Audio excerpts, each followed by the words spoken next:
Ruto lies, and all the time, for that is his nature, Chidwe.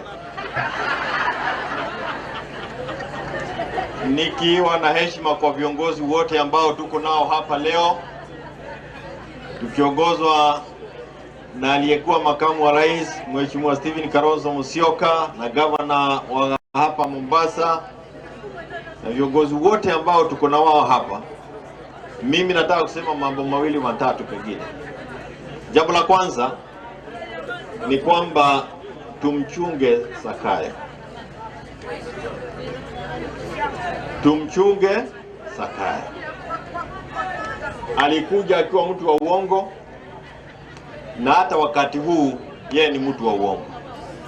Juzi tu ametuambia kwamba Jomo Kenyatta International Airport hajaipatiana. Leo hii najua tukirudi kule tutakuta watu kutoka India ndio wanaichunga leo. Tukiwa hapa amekuwa kule Ikuru na akafanya kusema kwamba amelaunch bid ya baba kuwa chairman wa AUC. Na ilikuwa sherehe mzuri na tunashukuru. Lakini kinyume ya hayo, kumbe yeye alikuwa anataka kujilaunch kule Nyanza. Kwa sababu asubuhi yake alikuwa Kisumu. Na ameanza siasa campaign officially ya 2027. Sasa hii nimeona akikemewa na vijana wa kule Kodere. Kwa sababu kule Kodere wanasema ni kweli unamuunga baba mkono, lakini hatukujua kwamba kwa uje tena tuandae hapa, you start launching yourself in Kisumu as our presidential candidate. Na hapa tuelewane. Hata sisi, mimi sina haja na hii maneno yanaongelewa na watu wengine huko wa kusubua. Huyo ni wa senator wa Bua, watapambana naye. Tusipochunga Zakayo, atatuweka safari ya kuongea mambo ambayo haina maana kwa Wakenya. Na yeye ataendelea kufanya campaign ya 2027. We have only two sides. Kenya imekatwa sasa mara mbili. Na wewe mwenyewe uamue kwa kichwa yako uko saidi gani.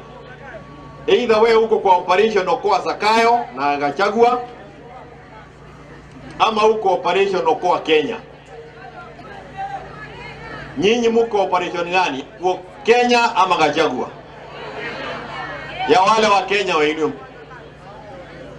Mwenye natuongoza katika operation Okoa Kenya ni Stephen Kalonzo Musyoka. Ukitaka kumuita official leader, shauri yako. Kama hutaki kumuita, shauri yako. Ukweli ni kwamba Kenya ni mara mbili.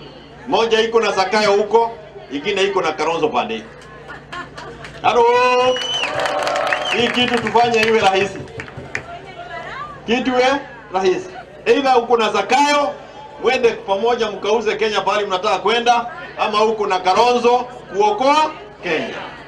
Aibu gani hii? Tunaona wakipatiana pesa kule Kisumu ili watu wahudhurie mkutano yake. Na hapa vijana hawawezi wakaenda university kwa sababu this thing is heavy. Hiyo kitu ni mzito bwana. Unaanza. Hello. University education, watoto wetu, vijana wetu hawaendi shule. Kwa sababu gani? Ameleta sijui birds. I don't even understand. Fee structure that is possible for the poor. I don't know whether he wants to use school fees to fund his projects ama ni nini anataka kufanya. Sababu anataka kila mtu alipe school fees. The program that was there in this country was to ensure that we have free primary, secondary and university education. Huo mpangilio amepeleka wapi? 110 billion shillings ameongeza kwa education ministry. Na hawezi akaajili walimu wa JTs. But he has money kwenda kulipa watu waende kwa mikutano yake. Sisi wa Kenya, sisi wote ambao tuko hapa na kwingineo, tuamue kwa kauli moja, na mjue Zakayo ni mdanganyifu. Jamaa uongo inatiririka namna hii. Ukiuliza Waitito atakwambia huyu si mtu ya kudanganya rais, na alidanganywa.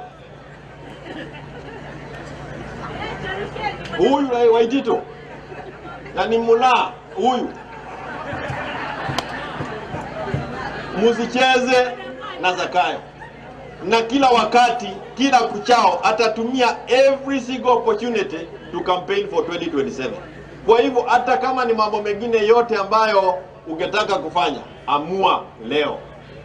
Amua kwa sababu ya mtoto yako, mjukuu yako, ya kwamba kazi tunayo kati ya leo na siku 2027 ni kupeleka Zakayo ndani. Haro, Zakayo na lugha iwe rahisi. Akituletea hii mtego, wachana naye. Wewe sema Zakayo must go. Akikuja Zakayo must go. Hivyo ndio ameambiwa Kodere. Anaambia vijana wa Kodere, ati ambwe nitawastaki kwa Raila.